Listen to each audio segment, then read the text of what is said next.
এজন্য বিশ্বনবী বললেন আল কবর রাউদাতুম মিন রিয়াদিল জান্নাহ আও হুফরাতুম মিন হুফারিন নার। কবর হলো কারো জন্য জান্নাতের বাগান, কারো জন্য জাহান্নামের গর্ত। আমরা বলি আল্লাহ আমাদের কবরটারে জান্নাতের বাগান বানাও। আরো জোরে পড়েন আমিন। আবার বিশ্বনবী বললেন ইন্নাল কবরা আউয়াল মানজিল মিন মানাজিলিল আখিরাহ। কবর হলো আখিরাতের মঞ্জিলগুলোর প্রথম মঞ্জিল। আখিরাতে একটার পরে একটা অনেকগুলো স্টেশন আপনাকে পার হতে হবে। প্রথম স্টেশনটার নাম হলো কবর। প্রথম স্টেশনের নাম কি? এই কবর নামক স্টেশনে যদি আপনি মাফ পেয়ে যান, সামনের সব স্টেশনগুলোতে মাফের ব্যবস্থা করবে কে? আল্লাহ।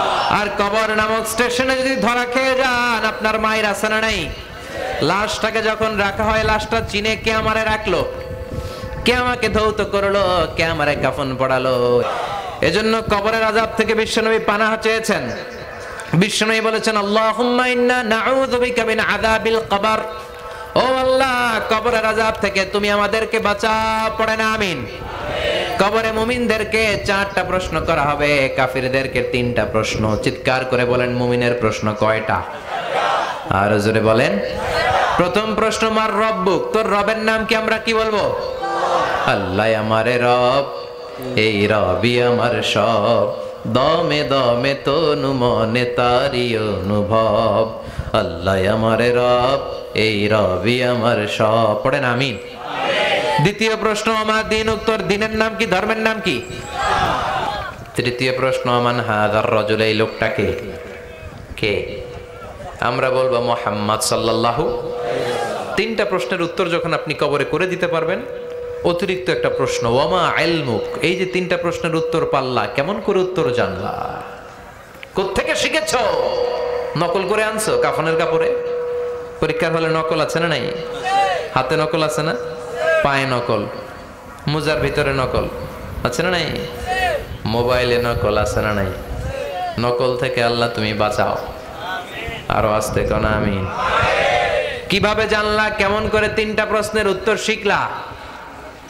What is the source of your knowledge? তথ্যসূত্র কি? আপনাকে বলতে হবে আমি যেই কিতাবটা থেকে শিখেছি কিতাবটার নাম কি? চিল্লায় বলেন কি নাম?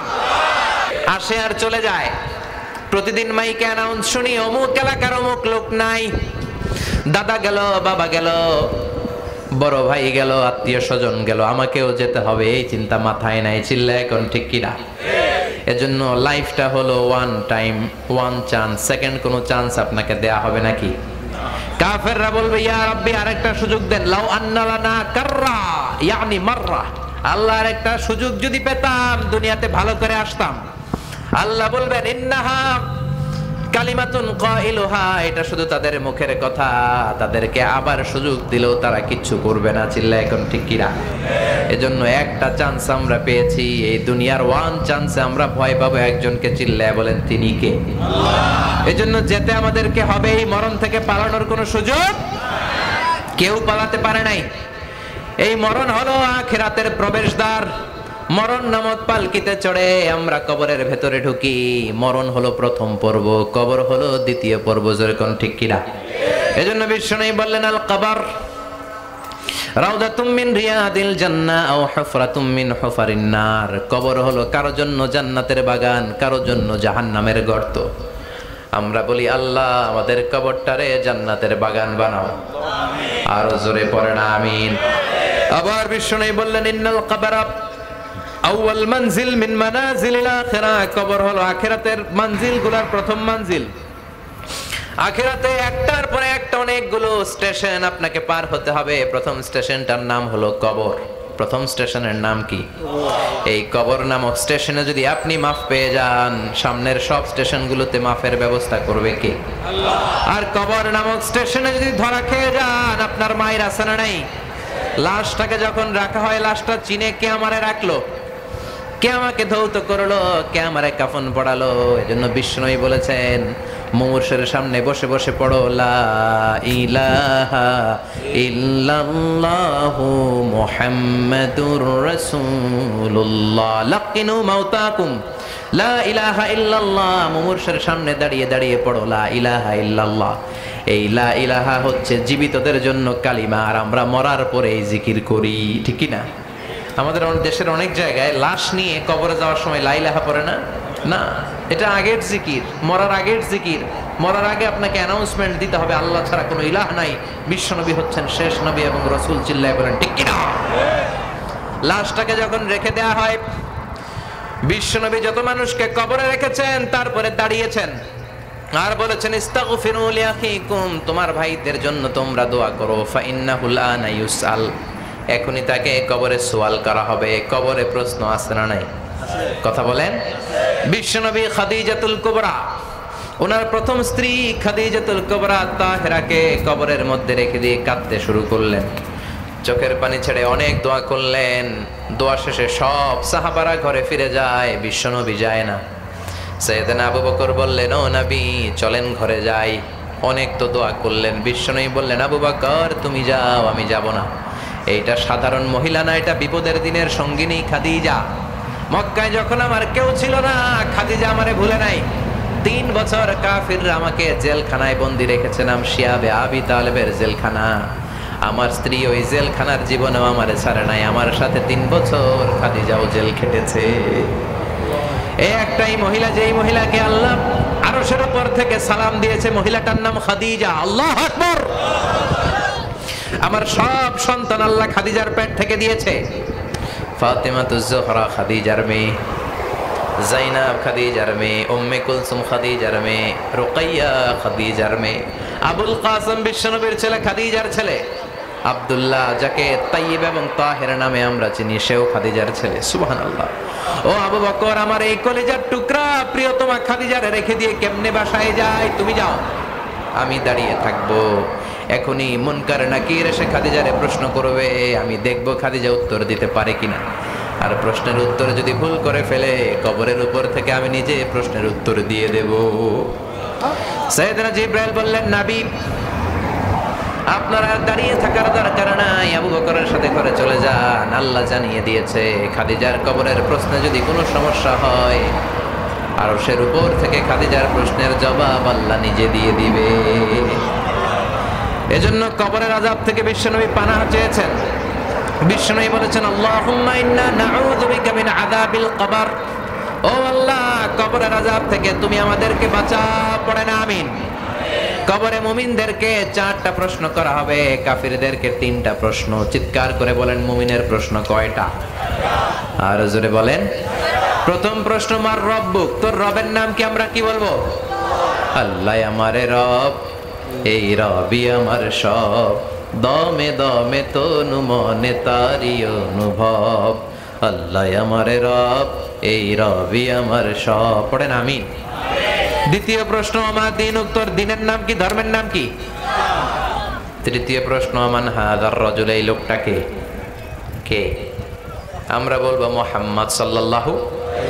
3টা প্রশ্নের উত্তর যখন আপনি কবরে করে দিতে পারবেন, অতিরিক্ত একটা প্রশ্ন, ওয়ামা ইলমুক, এই যে 3টা প্রশ্নের উত্তর পাল্লা, কেমন করে উত্তর জানলা?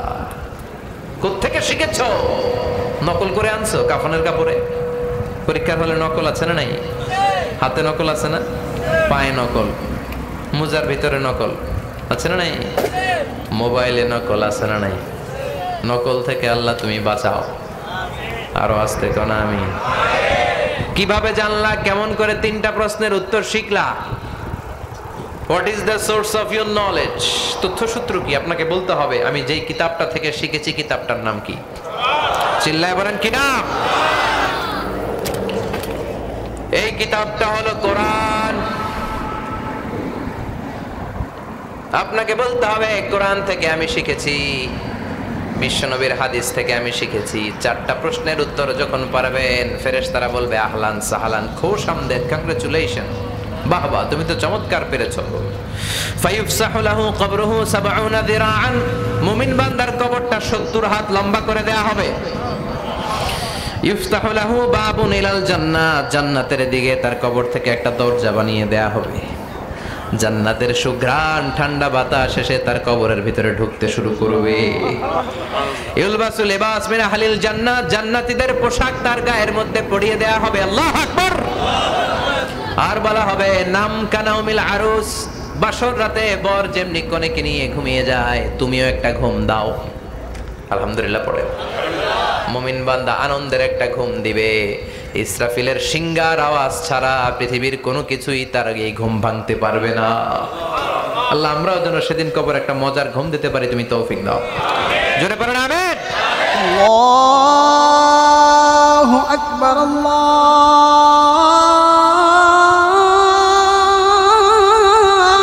আকবার।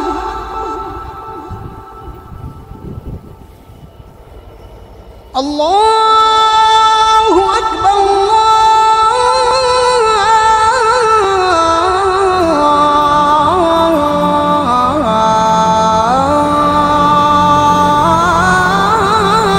আকবার।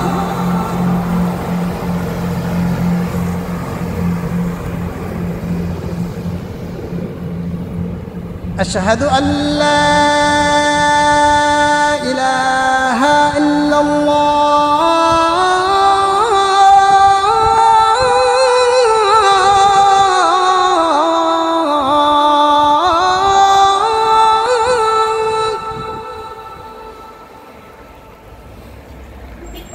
أشهد أن لا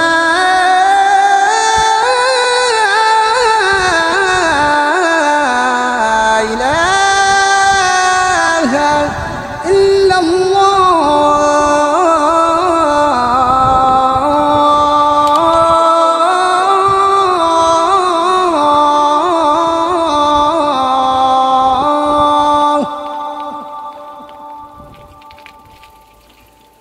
أشهد أن محمد رسول الله.